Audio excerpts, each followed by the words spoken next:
Sebelum ke teman-teman mahasiswa, kita boleh ke Kang Cecep ya. Kang Cecep, apakah duet Prabowo Gibran kalau diulang lagi, repetisi, menangnya sama nggak? Satu putaran 58% lagi, bisa nggak itu terulang lagi, Bang?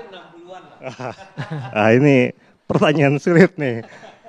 Kita nggak bisa ramal-ramal, saya bukan peramal maksudnya. Kayak gini lah. Pertama dalam konteks demokrasi, ini kan judulnya catatan demokrasi ya. Kalau saya melihatnya dari perspektif ilmu politik lah.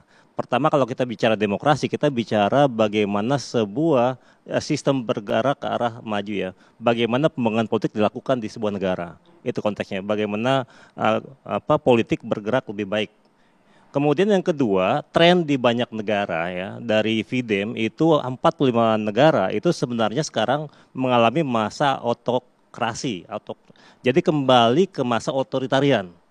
Nah, kenapa? Karena ternyata ada berkumpul beberapa aktor di dalam negara tersebut. Misalnya kaum penguasa yang kemudian berusaha mengekspansi dirinya atau tidak mau lepas kekuasaannya, kemudian pada saat yang bersamaan dia mereduksi pihak lain, menekan oposisi dan seterusnya. Nah dari sini sebenarnya beberapa indikator itu kemudian turun dari sana. Ya, indikatornya apa? Misal Levitsky itu menyatakan ya otoritarian yang kompetitif lah.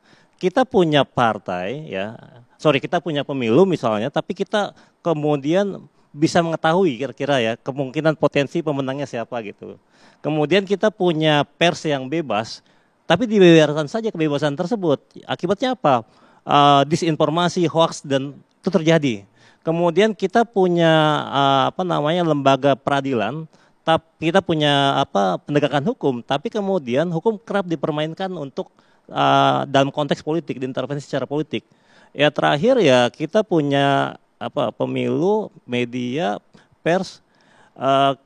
Dari konteks itu semua kemudian ya Indonesia bisa masuk ke masa-masa yang kita sebut sebagai reserve back gitu, arus balik.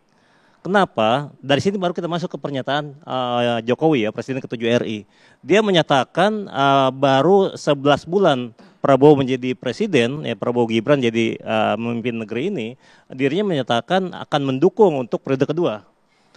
Pertama, kalau kita konteksnya adalah demokrasi, pernyataan Jokowi tentu bisa ditafsirkan dua kubu ya, ada yang pro, ada yang kontra. Tapi yang kita tinggal mana yang lebih penting? Apakah memang pernyataan Jokowi ini lebih mengedepankan membangun institusi demokrasi atau justru mempertegas kepentingan elit? Maksudnya mempertegas bahwa ingin memapankan ya, entah itu Jokowi dan terahnya dan seterusnya lah. Nah dari sini kemudian tinggal kita turunin ke bawah apa saja indikatornya gitu. Anda melihat lebih condong ke mana itu Mas Cecep? Ya ada kekhawatiran, ini baru yang pertama. Yang kedua? Yang kedua sebenarnya dengan cara itu sebenarnya kan Jokowi tadi disampaikan samina wa ta'onan ya, tegak lurus pada Jokowi. Yang berarti apa? Ada kesan mobilisasi dari atas. Padahal kalau dalam demokrasi itu demokrasi yang deliberatif. Justru partisipasi otonom dari masyarakat, ya, dari warga gitu. Nggak perlu juga diarahkan gitu. Indikator yang kedua itu. Indikator yang lainnya apa? Yang selanjutnya adalah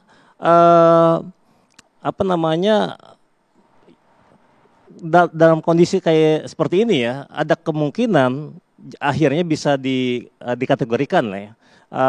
Jokowi akhirnya bisa terkesan ya membawa negeri ini ke arah yang green zone ya. Kalau kita lihat transisi ke arah demokrasi, jadi ada yang namanya tik demokrasi, ada yang tin demokrasi. Harusnya kita sudah tik demokrasi yang tebal, tapi lama-lama 10 tahun terakhir ini kan mulai berkurang jadi tin demokrasi. Kang Cecep betul-betul menata kata demi kata ini, hati-hati. Jangan sampai nyenggol Solo nih ya, Kang Cecep ini. Ya, karena ketika sudah masuk ke green zone ini ya, gray area ini potensi untuk risiko dari reserve wave-nya itu besar sebenarnya. Pertaruhan buat bangsa ini sebenarnya. Karena memang ketika bicara Jokowi memang itu hak politik ya. Memang Jokowi bilang menyampaikan demikian. Tapi kemudian ada yang menyatakan ketika dia selesai jadi presiden, idealnya bicara hal-hal yang besar, ide kebangsaan. Bukan lagi bicara masalah elektoral 5 tahun ke depan gitu. Ketika ini berarti mempersempit tujuan yang ingin dilakukan oleh Jokowi. Mas Ade, komentar lu Mas. Ya, saya termasuk orang yang tidak terlalu antusias dengan argumen-argumen semacam itu ya. Ini kan gini, kalau mau di Ini bumi, dua pengamat kayak ditepis semua sama Mas Ade nih kayak. ya boleh dong, saya kan juga mantan pengamat. Wah, mantan. Ya, lebih tua lagi. Ya. Jadi gini, iya tentu aja ada kekhawatiran yang seperti Anda gambarkan sebagai demokrasinya berbalik gitu ya. Karena Pak Jokowi justru tidak membiarkan tumbuhnya apa yang disebut sebagai demokrasi deliberatif. Demokrasi deliberatif itu demokrasi dari bawah gitu loh.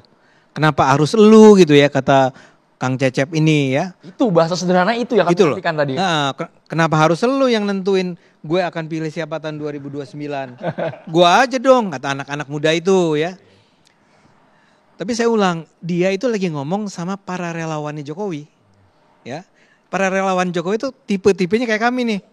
Yang memang apa kata Bapak? Siap. Tegak lurus. Tapi bukan ABS dong, asal bosanang. Enggak ada. Kita kalau Pak Jokowi nggak beres ya kita kritik. Kalau Gibran nggak beres kita kritik ya. Cuman kami itu memang sangat percaya ya. Ini bahwa pemimpin kami itu adalah di Indonesia sekarang ini adalah Pak Jokowi.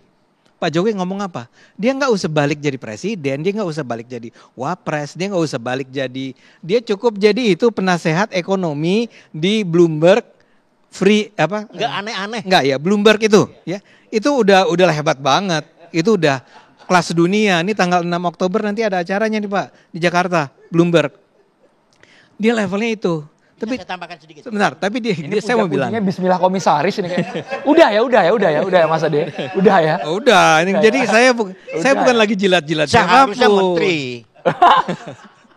Enggak, jadi saya mau bilang bahwa kembali ke tadi ya. Dia lagi ngomong sama para pendukungnya ya. Kita itu harus bersama-sama mendukung Pak Prabowo dan Pak Gibran ya. Dan kalau nggak setuju juga nggak apa-apa gitu. Kalau misalnya si anak buah ini bilang nggak gitu apa, ya kayak kemarin saya bilang ketika si Pak Prabowo itu bilang bahwa lepas amnesti Hasto, anak buahnya Jokowi pada bilang enak aja kok Hasto dilepasin, dia kan nyuap gitu kan. Itu justru yang saya bilang tadi ambigu itu, karena lama kelamaan kalimatnya Pak Jokowi itu menormalisasi Apa? isu tabu. Kan Apa yang tabu itu apa? Tadi bahasa Mas Ade Armando mengatakan bahwa anak muda pengennya ya kita dong yang milih, bukan Pak Jokowi gitu. Dan secara demokrasi kan harus ada pergantian kekuasaan. Itu deliberatif namanya, demokrasi Betul. deliberatif Nah kan. makanya apapun tujuan Pak Jokowi terhadap relawannya, narasi itu kan membentuk. Narasi itu Kami nggak ada Jok- masalah. Nah, Kami justru sebagai itu. relawan Jokowi Yang masalah merasa demokrasi, bahwa Mas. It's okay. Enggak, yang masalah justru demokrasi. Enggak, kan kami diberi hak. Ini kacamata luar yang Saya dilihat. mau bilang gini, Iya. kami itu diberi hak untuk memilih mau percaya atau enggak dengan apa kata Pak Jokowi. Enggak ada paksaan. Dia enggak punya Betul. kekuasaan. Dia enggak punya tentara. Dia enggak punya senjata. Dia enggak Betul. punya posisi apapun. Dan tidak cawe-cawe. Dan Betul. dia tidak cawe-cawe. Iya. Betul, tapi Harus kalimatnya cawe-cawe.